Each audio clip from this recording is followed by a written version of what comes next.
Hey guys, Override here with a new video. I'm going to be doing something a bit differently, so don't, shoot me or anything. All around YouTube, there are all these theory videos about basically everything. Games, books, movies, all of it. So I've decided to do a theory video myself on something that has been bothering me for just a little while now. The true power of the Elder Wand. A fair warning to everyone, this video will contain logic-based theories built on top of logic-based theories. It will be made of ideas and all that other good stuff, but when seen in the big picture, will make perfect sense. This theory will also assume that J.K. Rowling's list of Elder Wand masters is true in its entirety. So here is Override's theory on how the master of the Elder Wand can be beaten in a duel.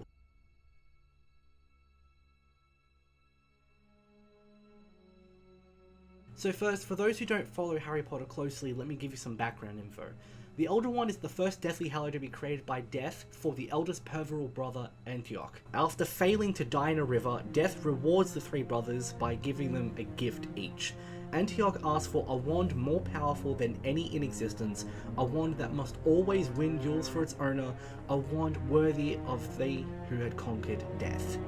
It, along with the Resurrection Stone and the Invisibility Cloak, form the Deathly Hallows and makes the true owner of all three of them the Master of Death. The Elder Wand has the bloodiest history of all three items, as its allegiance is commonly won by the death of its previous master.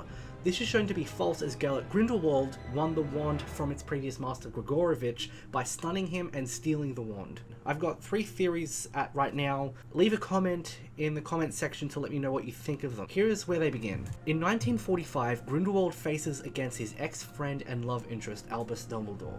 During this duel, Grindelwald was the true master of the Elder Wand and was using it in the battle allegedly. We have no information to suggest otherwise, but we're going to assume that he does. The Elder Wand was created to be unbeatable, so the fact that Grindelwald loses this duel, going by that logic, is not possible. Now, I'm going to take some guesses as to what happened during this duel, starting from the simplest to the most outlandish. Remember that all these theories and guesses will be based on logic, kind of like what Dumbledore does to Harry. In honor of their old friendship and to test his skill against Dumbledore, Grindelwald uses his old wand and not the Elder Wand. After the most epic duel the world has ever seen, Grindelwald is disarmed by Dumbledore, and Dumbledore wins both the duel and the allegiance of the Elder Wand. Now, you might be thinking that because Grindelwald wasn't holding the wand, the master transference couldn't have happened, but that's not true, because in Book 7 and the 7th film, Harry disarms Draco Malfoy's wand, his own wand, not the Elder Wand. Draco was the master of the Elder Wand at the time, has never seen it or used it, ever. So it is possible that Dumbledore's disarmament of Grindelwald's original wand, and not the Elder Wand, is enough to win its allegiance.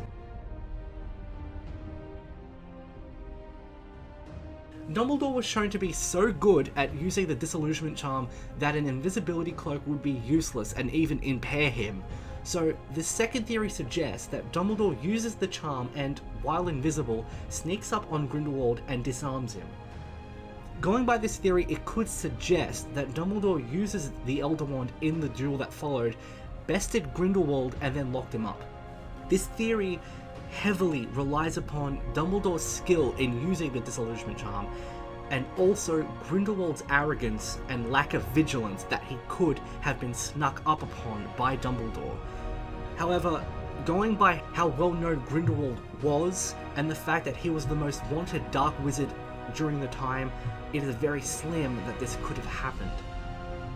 Alright, so now we're going into the last and possibly the most outlandish theory that is out there. This is a theory that I have come up and I've spent a while thinking about it, and I think it makes sense, at least.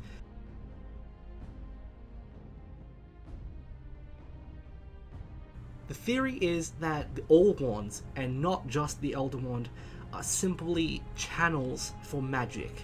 What I mean is that magic is created inside a witch or a wizard, but they don't have an infinite amount of it. Kind of like how the human body creates blood, but we don't have an infinite amount of blood inside us.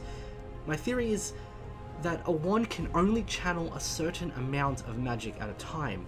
A wand that is chosen, you can channel, say, between 50 and 70% of the magic inside of a wizard or a witch.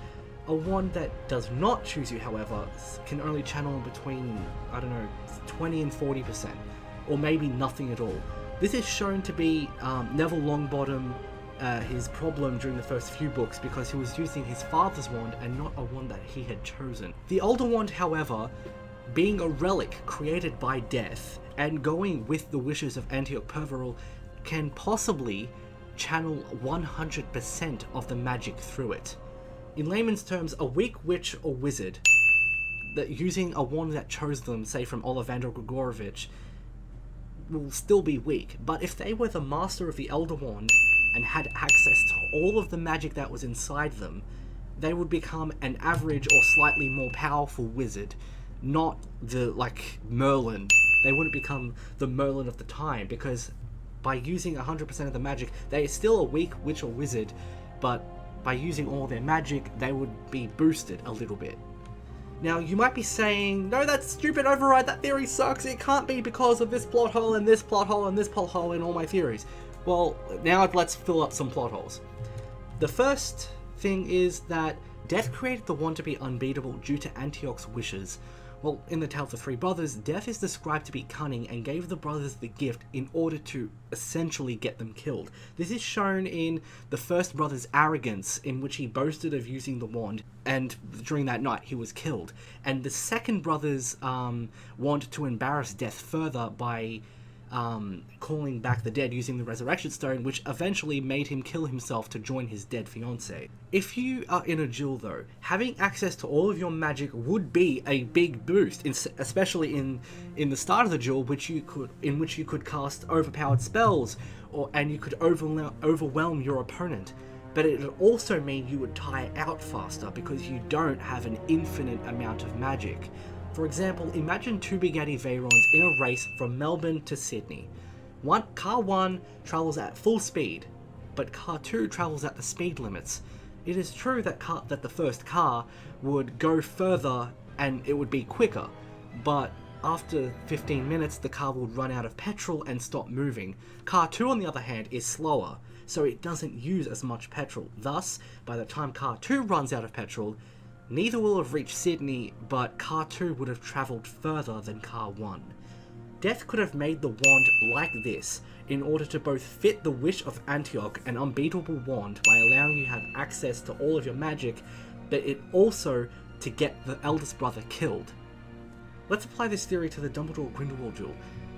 Dumbledore is using his own wand, which allows him to use 70% of his magic, while Grindelwald is using the Elder Wand, which allows him to use 100% of his magic.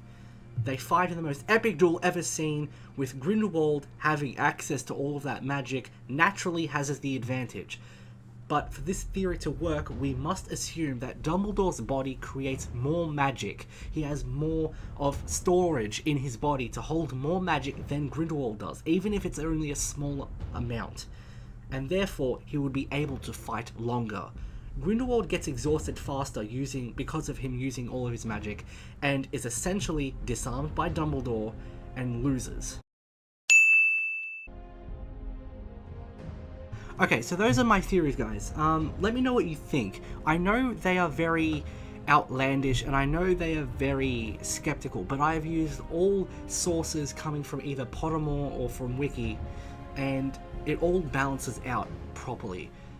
So yeah, let me know what you think in the comment section below. I'll be making maybe a few more of these theory videos if I can come up with good theories. I mean, there's a research process, and yeah, there's a whole process I need to go through to make sure. Stupid phone! To make sure I don't, like, mess myself up. But yeah, like, subscribe, and leave a comment, and I will see you guys in the next video.